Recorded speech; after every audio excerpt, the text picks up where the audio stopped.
বসন্তের মাঝামাঝি সময় শীত নিয়েছে বিদায়, আর এই সময়তেই কার্যত ঘরে ঘরে ভাইরাল ফিভার, সিজনাল ফিভার, জ্বর, সর্দি, কাশির সমস্যা আপনি ভুগছেন। ভয় কি? প্যারাসিটামল আছে তো? না, এখানেই বিপত্তি। আর কোথাও আপনার কি অ্যালার্জির সমস্যা রয়েছে? তাতেও কি চিকিৎসকরা তো ওষুধ লিখে দিচ্ছেন? না, তাতেও বিপত্তি। অর্থাৎ কোথাও বা আপনার বমি বা পেট খারাপের মতো সমস্যা, জেরবার আপনি ওষুধও লিখে দিয়েছেন, সঙ্গেও রাখেন ব্যাগে, বিপত্তি। কেন বলছি কথা? কিংবা এত সব কিছু শুনে আপনার প্রেশার বাড়ছে না তো, তাও ওষুধ রয়েছে, সেখানেও বিপত্তি। কারণ চিকিৎসকরা এখনো পর্যন্ত গতকালের যে রিপোর্ট সামনে এসছে, এবং শুধু তাই নয়, রীতিমতো সেন্ট্রাল ড্রাগ কন্ট্রোল মূলত যে পরীক্ষা নিরীক্ষা করেছে, ডাহাফেল গুণগত মান পরীক্ষার করার ক্ষেত্রে এখনো পর্যন্ত যে ওষুধ 93টি ওষুধে সম্পূর্ণ একেবারে ডাহাফেল, মানে পরীক্ষায় পাশই করতে পারেনি এই ওষুধগুলো। শুরুতেই যে রোগগুলোর কথা বলছিলাম, কারণ প্যারাসিটামল যা সাধারণ সর্দি জ্বর, এবং স্বাভাবিকভাবে প্রত্যেকের ঘরে ঘরে আপনার আমার ব্যাগে পকেটে সবসময় প্যারাসিটামল থাকে তো, নিশ্চয়ই থাকে, কিন্তু সেই ওষুধ সঠিক কি? শুধু তাই নয়, এই প্যারাসিটামল থেকে শুরু করে অ্যালার্জিক সমস্যার ওষুধ, সঙ্গে বেশ কিছু অ্যান্টিবায়োটিক্স, এবং একই সঙ্গে শিশুদের জন্য যে ব্যবহৃত কাপ সিরাপ, সেখানেও বিপত্তি। এগুলো নাকি আপাতভাবে পরীক্ষায় একেবারে শূন্য পেয়েছে, মানে ডাহা ফেল করেছে এখানে। কারণ আপনাদের জানিয়ে রাখি, কারণ এখনো পর্যন্ত আমরা যেটুকু জানি যে কেন্দ্রের আইন অনুযায়ী অন্তত প্রতি বছর সারাটা বছর ধরে কেন্দ্র ড্রাগ কন্ট্রোলের এই পরীক্ষা নিরীক্ষা চলে, এবং সেখানেই মূলত তারা বাজার থেকে বা বিভিন্ন ল্যাব থেকে যে সমস্ত ওষুধগুলো অন্তত বাজারে ঘোরাফেরা করছে, যেগুলো আপনার আমাকে প্রতিদিন নিত্য কিনতে হয়, এবং সেগুলো নমুনা সংগ্রহ করেন তারা, পরীক্ষা নিরীক্ষা হয়, যাচাই করা হয়, কিন্তু তাতেই তো যেন কপালে চিন্তার ভাঁজ পড়েছে। গুণগত মান নিয়ে ইতিমধ্যে গত কয়েক মাস ধরে একই রকমভাবে এই অভিযোগ সামনে আসছিল। এবার ডাহাফেল আপনাদের বলি পরপর কয়েকটা ওষুধের নাম, যেগুলো একেবারে সম্পূর্ণ পাশই করতে পারিনি। শুরুতেই বলছিলাম প্যারাসিটামল, জ্বর ও ব্যথার উপশম, অ্যাসিক্লোনিক কাফ উপশম, হাড় ও গাঁটের ব্যথায় ডেট্রাভেরিন হাইড্রোক্লোরাইড ট্যাবলেট, মাথা বুক পেট ব্যথার ওষুধ সেট্রিজেন হাইড্রোক্লোরাইড, খুব কাছাকাছি এই সেট্রিজেন ওষুধটার নাম আমরা জানি, অ্যালার্জি এবং সর্দির উপশম, ফেনক্রোইনফাইন হাইড্রোক্লোরাইড ট্যাবলেট, অ্যালার্জি সাইনাসের ওষুধ অন্তত বলছেন। এবং একই সঙ্গে রয়েছে আরও গুরুত্বপূর্ণ, আপনাদের প্রত্যেকটা ওষুধের কথা বলছি, সঙ্গে গ্রাফিক্যালি আমরা দেখানোর চেষ্টা করছি রিঙ্গাল্যাক্টেট। নামটা শোনা লাগছে, রিঙ্গাল্যাক্টেট সম্বন্ধে আমরা প্রত্যেকেই জানি যে রিঙ্গাল্যাক্টেট কোথায় ব্যবহার করা হয়, কিন্তু সম্প্রতি মেদিনীপুর প্রসূতি কাণ্ডে যেভাবে রিঙ্গাল্যাক্টেট নিয়ে প্রশ্ন উঠেছে, যেখানে ভিন রাজ্যে কিন্তু রিঙ্গাল্যাক্টেট যেখানে সম্পূর্ণ ডাহাফেল, কিন্তু খুব স্বাভাবিকভাবে এ রাজ্যে রিঙ্গাল্যাক্টেট পাশ করে যাচ্ছে। হচ্ছেটা কি? সাধারণ মানুষ বলছেন যে আমরা আতঙ্কের মধ্যে রয়েছি। খুব স্বাভাবিকভাবে সাধারণ মানুষের ঘরে ঘরে পৌঁছে যাওয়া এই সমস্ত জীবনদায়ী ওষুধ, যার গুণগত মান নিয়ে বারবার প্রশ্নের মুখে পড়তে হচ্ছে। ডিসেম্বর জানুয়ারি অন্তত যে সমীক্ষা সামনে এসছে, যে টেস্ট করা হয়েছে, যে পরীক্ষা করা হয়েছে, আপনি ভাবুন 144টিরও বেশি ওষুধ এই মুহূর্তে ডাহাফেল, জীবনদায়ী ওষুধ। প্রেশারের রোগী প্রচুর রয়েছে, সুগারের রোগী প্রচুর রয়েছে, যাদের এই রোগে ব্যবহার করা হয় ওষুধগুলো। ডাক্তাররা বলছেন ভাবার বিষয় তো রয়েছে, কারণ তারা যে ওষুধগুলো লিখে দিচ্ছেন, আপনি সেগুলো কিনছেন, আমি সেগুলো কিনতে যাচ্ছি, কিন্তু বিপত্তিটা হচ্ছে যে কোন ওষুধগুলো বাজারে ছাড়া হচ্ছে, কোন ওষুধগুলো আপনি আমি দোকান থেকে কিনে আনছি, খুব গুরুত্বপূর্ণ বিষয়।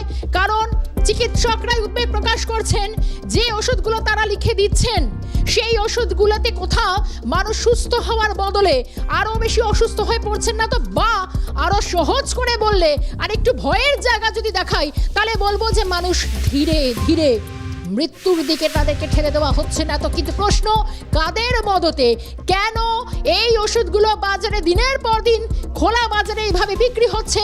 বিষয়টা কোন জায়গায় রয়েছে? আপনাদের একাধিক আরও ডিটেল আমরা দুপুর 2টা নিউজ রুমে নিয়ে আলোচনা করবো, এবং অবশ্যই এই মুহূর্তে আমার সঙ্গে চিকিৎসক তাপস প্রামাণিক রয়েছেন আমাদের সঙ্গে। ডক্টর প্রামাণিক, স্বাগত জানাবো আজকে দুপুর 2টা নিউজ রুমে। আমি অনেকগুলো প্রশ্নের উত্তর আপনার থেকে জানার চেষ্টা করব, যতটা আপনাদের দর্শকের জন্য আমরা তুলে ধরার চেষ্টা করতে পারি। এই যে ডিসেম্বর এবং জানুয়ারি মাস মিলে 144টি ওষুধ, কারণ গতকাল আমরা দেখলাম 93টা ওষুধ, একেবারে ডাহাফেল, প্যারাসিটামল, সর্দি কাশিতে ব্যবহৃত কাফ সিরাপ, প্রেশার, সুগারের এত ওষুধ, অ্যান্টিবায়োটিক্স, ডাহাফেল, মানে পর্যন্ত, মানে এটা কিভাবে সম্ভব, কতটা উদ্বেগের জায়গায় পৌঁছে গিয়েছে বিষয়টি? দেখুন, কালকে যে লিস্টটা বেরিয়েছে সেই লিস্টে এমন কোনো ওষুধ নেই, মানে সুগার বলুন, প্রেশার বলুন, জ্বর, সর্দি, কাশি, এই সমস্ত ওষুধগুলো কিন্তু যদি দেখা হয় প্রত্যেকটা ঘরেই কম বেশি লাগে। এবং সেই সমস্ত ওষুধের ভেতরে এই ধরনের মানে বন্ধ করে দেওয়ার যে অর্ডার এসছে, তাতে মানে আমরা যারা ডাক্তাররা যারা চিকিৎসা করছি তারা কিন্তু আমরা আতঙ্কিত। কারণ এই সমস্ত ওষুধ দেখে আমাদের পক্ষেও চেনা সম্ভব নয় যে এই ওষুধে কোনো গন্ডগোল রয়েছে, সেখানে সাধারণ মানুষ কি করে জানবে? দেখুন, যে কোনো ওষুধের কোয়ালিটি কন্ট্রোল এটা কিন্তু সরকারের করা উচিত। এই জায়গায় আমি বলবো সরকার কিন্তু ব্যর্থ, তারা এটা করেনি। সব থেকে বড় ব্যাপার, এই যে ওষুধগুলো মার্কেটে ছিল সেই ওষুধগুলো কিন্তু দীর্ঘদিন মানুষ খেয়েছে এবং তার কি ইম্প্যাক্ট, তার ইম্প্যাক্ট নিয়ে কিন্তু আমরা কেউ কিছু জানি না। তাহলে আলটিমেট মানুষকে কিন্তু ঠকানো হলো। কারণ এই যে সার্ভাইলেন্সটা এটা আমাদের ঠিকঠাক নেই, সেটা আপনি আমাদের রাজ্যের বলুন আর কেন্দ্রের বলুন। সব থেকে বড় ব্যাপার, কিছুদিন আগে যে বিতর্কটা সব থেকে বড় হলো মিদনাপুর মেডিকেল কলেজে স্যালাইন নিয়ে, আপনি দেখবেন যে কালকে যে লিস্ট বেরিয়েছে সেই লিস্টে রিঙ্গাল ল্যাকটেটে 16টা ব্যাচের রিঙ্গাল ল্যাকটেটে সেখানে নিষিদ্ধ ঘোষণা করেছে। ওখানে একটা বড় জিনিস রয়েছে, ব্যাকটেরিয়াল এন্ডোটক্সিন টেস্ট পজিটিভ। এটা কিন্তু সব থেকে মারাত্মক, তার কারণ এই ধরনের ব্যাকটেরিয়াল এন্ডোটক্সিন টেস্ট যদি পজিটিভ হয় তাহলে মানুষের কিন্তু সেপসিস হতে পারে, সেপটিক শক হতে পারে, জ্বর হতে পারে, এমনকি কিছু ভাস্কুলার কমপ্লিকেশন, হেমারেজ হতে পারে। এইবার দেখুন, ওই মিদনাপুর কাণ্ডে আমাদের ডাক্তারবাবুরা সাসপেন্ড হলো, সিনিয়র জুনিয়র, কিন্তু সেই রিঙ্গাল ল্যাকটেটকে ক্লিন চিট দেওয়া হলো, তাদের মালিককে কখনো ডাকা হলো না। আর যে প্রসূতি মারা গেল তার কিন্তু পোস্টমর্টমে কজ অফ ডেথ কি ছিল? সেপটিক শক এবং মাল্টি অর্গান ফেলিয়ার। আমরা কিন্তু বারবার বলেছিলাম যে এই সোর্স অফ ইনফেকশন কিন্তু আরএল থেকে হলেও হতে পারে, কিন্তু এই যে কালকে রিপোর্ট এসছে সেই রিপোর্টে তো ক্লিয়ারলি মেনশন করছে যে ব্যাকটেরিয়াল এন্ডোটক্সিন টেস্ট পজিটিভ। তাহলে এই যে জিনিসগুলো, এই ধরনের জিনিস আমাদের সার্কুলেশনে, গভর্নমেন্টে হোক বা বিভিন্ন প্রাইভেট সেটআপে এটা কিন্তু অলরেডি ছড়িয়ে পড়েছে।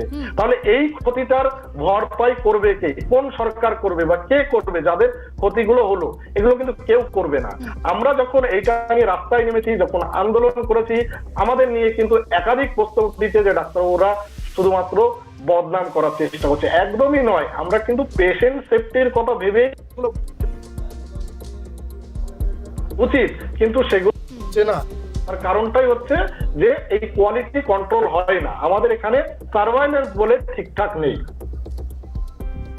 ডক্টর প্রামাণিক, এটা এখান থেকে জানার চেষ্টা করবো, মানে শুরুতে মানে এটা তো খুব সাধারণ একটা বিষয় যেটা যে আমরা চিনবো কি করে, কারণ এটা বাস্তব কথা। প্রচুর রোগী যারা প্রতিদিন এই মতো ডাক্তারদের কাছে যান, মানে ডাক্তারদের তো আমরা ভগবানের জায়গায় রাখি, তারাও পর্যন্ত এখন বলছেন যে আমরা কনফিউজ, মানে যে ওষুধগুলো আপনারা লিখে দিচ্ছেন এবং সেই ওষুধগুলো যে খোলা বাজারে রয়েছে, মানে আমি বলছি এই রিপোর্টটা হাতে আসার আগে থেকে, তার মানে তো এই ওষুধগুলো খোলা বাজারে রয়েছে। আরো প্রচুর মানুষ, লাখ লাখ মানুষ ওষুধ কিনেছেন, আজও কিনছেন, কিন্তু দোকানিরা বলছেন যে কোন ব্যাচ নাম্বার, কোন ওষুধ, তাদের কাছে এখনো কোনো রকম নোটিশ আসেইনি। ততক্ষণে তো প্রচুর মানুষ এই ওষুধ কিনে ফেলছেন, কিন্তু তাতে তো আরো বিপত্তি। মানে কোন দিকে যাচ্ছে পর্যায়টা? দেখুন, ওষুধ ধরুন সাধারণ মানুষ ছেড়ে দিন, আমরা যারা ডাক্তার যারা চিকিৎসা করি আমাদের পক্ষেও চেনা সম্ভব। মানে আপনারা প্রেসক্রিপশন লিখতে তাহলে তো ভয় পাচ্ছেন নিশ্চয়ই? আমরা লিখছি। দেখুন, ওষুধটা তো অ্যাকচুয়ালি মানুষ ফার্মেসি থেকে কালেক্ট করে, এবার সরকারি জায়গায় কি হয়, যা সাপ্লাই আসে সেটাকেই দেয়া হয়। এবার মুশকিলটা হচ্ছে তার ভেতরে যদি এই ধরনের ওষুধ মিশে থাকে, এটা আমাদের পক্ষে আইডেন্টিফাই করা সম্ভবই নয়। এবং দেখুন, এই কয়েকটা ওষুধের ক্ষেত্রে তারা লিস্ট বেরিয়েছে, এরকমও তো আরো লক্ষ লক্ষ ওষুধ আছে। সেই ওষুধের কোয়ালিটি গুলো নিয়েও যদি চেক করা হয় হয়তো অনেক কিছু পাওয়া যেতে পারে। আমি আপনাকে একটা জিনিস বলি, ধরুন আমি আরজিকর হসপিটালে চিকিৎসা করছি, আমার রাস্তার উল্টো দিকে প্রচুর ফার্মেসি আছে, এখানে দুই ধরনের ওষুধ থাকে। এইবার দেখুন, দুই ধরনের ওষুধ কি আমাদের সরকারি ভাবে বলা আছে আপনারা জেনেরিক নামে লিখবেন, মানে ওষুধটার কম্পোজিশন লিখবেন। মানে ধরুন জ্বরের ওষুধ প্যারাসিটামল, তাহলে আমি প্যারাসিটামল লিখবো, কিন্তু মার্কেটে প্যারাসিটামলের অনেক কোম্পানি আছে, ক্যালপল, পাইরিজেস্টিক, অনেক নামে পাওয়া যায়। এবার আপনি দেখবেন কোনো জায়গায় কোনো একটা ওষুধের দাম 20 টাকা, কোনো ওষুধ 5 টাকা। এখন মুশকিলটা হচ্ছে যে 5 টাকার ওষুধ আর 20 টাকার ওষুধ এই দামের তারতম্যটা কেন? একটা হচ্ছে ওই কোম্পানি আমি ওই বিষয়টা অবশ্যই আসবো যে কোথাও কি এই যে ওষুধের ছাড়, এই প্রসঙ্গটা তো এটাও একটা পয়েন্টের মধ্যে পড়ছে। আমি এই বিষয়ে একটু পরে আসি। ডক্টর প্রামাণিক একটু সঙ্গে থাকার অনুরোধ করছি আপনাকে, কিন্তু আপনাদের একটা ইনফরমেশন দেবো। অন্তত দোকানি বা ওষুধ বিক্রেতারা যারা রয়েছেন তারা বলছেন যে এখনো পর্যন্ত এই যে অনুত্তীর্ণ ড্রাগ, মানে এই যে একের পর এক জীবনদায়ী ওষুধ যেগুলো পরীক্ষা ফেল করছে, ডাহা ফেল, এই সমস্ত ওষুধগুলো নিয়ে এখনো কোনো নির্দেশিকা আসেনি অন্তত তারা বলছেন। এবং তারা বলছেন যে প্রচার মাধ্যমে দেখে অন্তত তারা জানতে পারছেন, ডিলাররা বলছেন যাদের কাছে অন্তত তারা বলছেন গতকাল অবধি বাজারে গিয়েছে ওষুধ, বিজ্ঞপ্তি হাতে পেলে, আবারও গুরুত্বপূর্ণ বিষয়, বিজ্ঞপ্তি হাতে পেলে তারা জানতে পারবেন ব্যাচ নাম্বার, মানে কোন ওষুধের কোন ব্যাচ নাম্বার। এই গুরুত্বপূর্ণ বিষয়গুলো অবশ্য ডিলারদের কাছে খুব গুরুত্বপূর্ণ তারা বলছেন এবং জানিয়েছেন ওষুধ ডিলার শেখ জামিলুর রহমান। কি বলছেন শুনবো। না, টুকটাক তো বিক্রি করি। হ্যাঁ, বিক্রি, ওই তো কম্পোজিশন তো চলছে, ও তো বিক্রি করতেই হবে। এবার ওই কী শব্দ আর নয়, কী ব্যাচের কি হয়েছে সেই বুঝে আসবে, সেইগুলো এলে তখন দেখা যাবে। সে তো বেরোচ্ছে তো অবশ্যই, বেরোবে না, রানিং ডাক্তাররা প্রেসক্রাইব করছে, বেরোবে তো অবশ্যই বাজারে, তো সে তো যাবেই।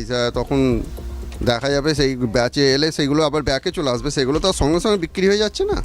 এগুলো তো রিটেল এতে গেছে, তারা সঙ্গে সঙ্গে ব্যাক করবে, আমরা আবার কোম্পানিতে ব্যাক করে দেবো। ওই ব্যাচ মেইনটেইন করতে হবে। হ্যাঁ। সেটা কি আপনারা করবেন না রিটেলাররা? না, আমরাই করবো, আমরা দিয়ে দেবো রিটেলারদের, তারা এবার করবে, ওই রিটার্ন করে দেবে ব্যাচ দেখে, আমাদের থেকে দেবে, বিসিডিএ যে আছে ওদের কাছে আসবে, ড্রাগ কন্ট্রোল থেকে, হ্যাঁ, সেই ব্যাচ আপনারা দেখে রিটার্ন করে দেবে, আবার এই রিটেলারগুলোর সাথে যোগাযোগ করবেন। সবই তো আছে, পরে ওইগুলো রিটার্ন নিয়ে নেবো, নিয়ে কোম্পানিকে রিটার্ন করে দেবো। তাই যতক্ষণ সার্কুলার না আসছে আপনারা ওষুধ ছাড়ছেন না? ওষুধ তো বন্ধ করে দিয়েছি, এসে গেছে তো বন্ধ করে দিয়েছি ওইগুলো বিক্রি করার এখন আপাতত। কালকেই তো শুনলাম নিউজে, আজ থেকে ওইগুলো আর হবে না, বিলিং হবে না। ডিলারের বক্তব্য আপনাদের শোনালাম একেবারে। আমি সরাসরি ডক্টর প্রামাণিক আমার সঙ্গে রয়েছেন। ডক্টর প্রামাণিক, দু একটা বিষয় অন্তত এই বক্তব্য থেকে, ডিলারের বক্তব্য থেকে আমি জানার চেষ্টা করব। প্রথমত বলা হচ্ছে যে ব্যাচ নাম্বার দেখা হবে, যদিও তাদের কাছে কোনো বিজ্ঞপ্তি এখনো হাতে এসে পৌঁছায়নি, কিন্তু এই ওষুধগুলো আপাতভাবে তারা বন্ধ রাখছেন, মানে এখনো পর্যন্ত কোনটা সঠিক না তারাও সেটা বুঝতে পারছেন না। কিন্তু প্রশ্ন হচ্ছে এই যে খোলাবাজার, আমি শুরুতেই বলছিলাম যে এত মানুষ তো ওষুধ নিশ্চয়ই কাল কিনেছেন, আজও কিনছেন, কিন্তু কোনটা সঠিক এখনো বুঝে ওঠা যাচ্ছে না। কোথাও কি একটা বিভ্রান্তির জায়গা তৈরি হতে পারে, কারণ এখনো পর্যন্ত আর সেই ব্যাচ নাম্বার পরীক্ষা করে দেখার পর এই সময়টুকু কি থাকবে, সেক্ষেত্রে কারো তো প্রাণহানিও ঘটতে পারে। শুধু দেখুন, জেনেরিক ওষুধ নয়, বেশ কিছু ওষুধ আছে, মানে সেই কয়েকটা ওষুধ সরকারি ভাবে নয়, বেসরকারি ভালো নামি কোম্পানি। আমি একটা দেখলাম গ্লেনমার্ক কোম্পানির একটা ওষুধ, যে ওষুধটা মানে খুব পপুলার ওষুধ, সারা ওয়েস্ট বেঙ্গলের মানে বিশালভাবে ইউজ হয়, সেই ওষুধটা নিয়েও কিন্তু কালকে নিষিদ্ধ ঘোষণা করেছেন। এবং আমি যতটুকু জানি এখনো পর্যন্ত ওই ওষুধ সার্কুলেশনে কিন্তু অনেক বেশি। এইবার সেই ওষুধগুলো ধরুন বিক্রি হচ্ছে, এখনো ব্যাচ মেলানো হয়নি, তার মানে সার্কুলেশন থেকে আপনি ডিলার থেকে রিটেলারে যাচ্ছে, রিটেলার থেকে সবসময় বিক্রি হচ্ছে, কারণ ওষুধ তো দেখুন 24 আওয়ার্স বিক্রি হয়। এবার সেটা হচ্ছে স্ট্রিক্ট অ্যাকশন নিতে গেলে যখনই এই অর্ডারটা এসছে, সাথে সাথে এই অ্যাকশন কিন্তু ড্রাগ কন্ট্রোল অথরিটিকে নিতে হবে, সেটা সেন্ট্রাল হোক বা স্টেট হোক। যেহেতু আমাদের এখানে ওয়েস্ট বেঙ্গল গভর্নমেন্টের আন্ডারে যেগুলো আছে তাদেরকে নিতে হবে, আর সেন্ট্রালের আন্ডারে যে সমস্ত সেন্ট্রাল অর্গানাইজেশন আছে তাদেরকে ইমিডিয়েট যদি এটা না নেওয়া হয় তাহলে সেই ওষুধগুলো বিক্রি হবে এবং মানুষ কিন্তু পরবর্তীকালে এর একটা নেগেটিভ ইম্প্যাক্ট হতে পারে। এবং দেখুন যে ইম্প্যাক্ট জায়গা তৈরি হচ্ছে, ডক্টর প্রামাণিক আরো একবার আপনাকে সঙ্গে রাখার অনুরোধ করব, কারণ এখানেই যখন প্রশ্ন উঠছে যে কেউ বলছেন, যখন ডিলাররা খোদ প্রশ্ন তুলছেন যে ব্যাচ নাম্বার দেখা হবে, কিন্তু সেই ব্যাচ নাম্বার দেখতে দেখতে অনেকটা সময় পেরিয়ে যাবে না তো? সঙ্গে আরো আছে, কারণ ওষুধের দামে মাত্রাতিরিক্ত ছাড়, আর এই অতিরিক্ত ছাড় দেওয়ায় কোথাও কাল হচ্ছে না তো? অবশ্যই আমরা দ্রুত একটা বিরতিতে যাব। ফেলাম বিরতির পর 93টা ওষুধ একেবারে ডাহা ফেল, কিন্তু সাধারণ মানুষ তারা আতঙ্কের মধ্যে রয়েছেন। অন্যদিকে ডিলাররাও বেশ কিছু বক্তব্য সামনে আনার চেষ্টা করছেন। কিছু ডিলার তারা তো আবার এটাও বলছেন, ক্রেতা বিক্রেতা উভয়ের ঘাড়ে অন্তত দোষ চাপাচ্ছেন। কি বলছেন?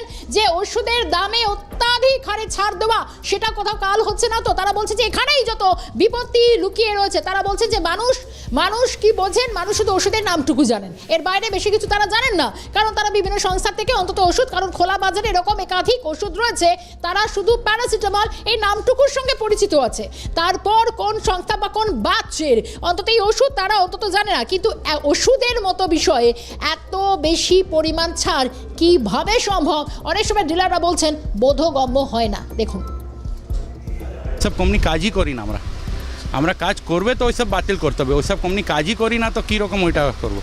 আমরা সব ব্র্যান্ডেড কোম্পানি জেনারিক সব ডিল করি। প্যারাসিটামলে অনেক কোম্পানি আছে, আপনারা শুধু বুঝেন, নর্মাল পাবলিক বুঝেন প্যারাসিটামল বিভিন্ন কোম্পানি বিভিন্ন আছে। প্যারাসিটামল অনেক কোম্পানি, ডাক্তাররা বলে অনেক কোম্পানি, বিভিন্ন কোম্পানি, ছোটো কোম্পানি ম্যানুফ্যাকচার করে, বড় মাল্টিন্যাশনাল ব্র্যান্ড সব বড় করে। লোক এখানে পরকালে কী হয়ে গেছে, লোকে সস্তা খুঁজছে, যা কমন যার সেকেন্ড রিটেল হচ্ছে সব সস্তা খুঁজছে, ওই জন্য এইসব মাল পাওয়া যাচ্ছে মার্কেটে। বড় কোম্পানি ডাইরেক্ট কোম্পানি থেকে আমরা কিনি, ডাইরেক্ট সিএনএফ ঘর থেকে। আর রেগুলার যা হোলসেল যা জেনুইন লোক থাকে, জেনুইন ডিস্ট্রিবিউটার যা কোম্পানি অ্যাপয়েন্ট করে, আমরা ওখান থেকেই ডাইরেক্ট কিনি। আচ্ছা, এটা তো হবে, মার্কেট তো অনিয়ন্ত্রিত হয়ে গেছে, আমরা এখানে বসে ব্যবসা করতে পারছি না। বাইরে এত করে লেস কীভাবে দিচ্ছে, তারা কীভাবে লেস দিচ্ছে, আমাদের সেটা বোধগম্য আসছে না। তো লেস বেশি যেহেতু দিচ্ছে, সেটা ডাল মে কুচ কালা হয়। আমরা এটাতে বিশ্বাস করি, আমরা ফার্মার মালে বিক্রি করি, আমরা বেশি লেস দিতে পারি না, আমাদের মার্কেটও সেরকম যায় না। কিন্তু তাদের মার্কেট এত বেশি যাচ্ছে, তার কারণটা হচ্ছে যে লেসের আমরা ইয়েরা যারা কাস্টমার, তারা লেসের পিছিয়ে ঘুরছে। লেসের পিছিয়ে ঘুরতে গিয়ে যে ওষুধের যে গুণাগুণটা, সেটার দিকে তাদের সেরকম নজর নেই। এই যে আপনি বলছেন কম্পোজিশনটা দিয়ে দিচ্ছে, কম্পোজিশন তো এনাফ না। আপনার এই যে ভালো ভালো কোম্পানিগুলো তো নাম আছে, প্রোডাক্টের নাম আছে, সেটার পিছনে না, এটা সবাই খালি হয় কত পার্সেন্টেজ দিচ্ছেন, এইটার ভিতরে। তো সেটা হলো তো আপনার গুণগণ মান রক্ষা করবেন না, আপনার কাস্টমারকে আপনি সেল করার জন্য তারা কি করবে? তারা সেল করতে পারছে না, তখন তারা তো দুষ্ট প্রকৃতির নেবে। কিন্তু আমাদের মার্কেটটা তো ডাল হয়ে যাচ্ছে, দিন টু ডাল হয়ে যাচ্ছে।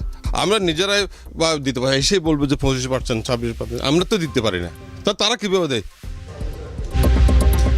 ডিলাররা ক্রেতা বিক্রেতার ঘরে দোষ চাপানোর চেষ্টা করছেন, কিন্তু আমি সরাসরি ডক্টর প্রামাণিকের কাছে একটু যাওয়ার চেষ্টা করবো। ডক্টর প্রামাণিক, একটু জানার চেষ্টা করবো, এটা তো সত্যি বাজার থেকে আলু পটল বা কোনো দামি বিপণনী সংস্থার পোশাক কেনা নয়, একেবারে মানুষের জীবন, যেটা খুব কম কয়েক সেকেন্ডের মধ্যে মৃত্যুর কোলে ঢলে পড়ার মতো বিষয় থাকে, কিন্তু সেখানে এই ওষুধে অতিরিক্ত মাত্রায় ছাড় দেওয়া, এটা কি কোথাও বিপত্তি? কারণ মানুষ কি বোঝে, সাধারণ মানুষের এই বোধগম্য বিষয় না, অর্থাৎ এটা কি কোথাও বিপত্তি হচ্ছে?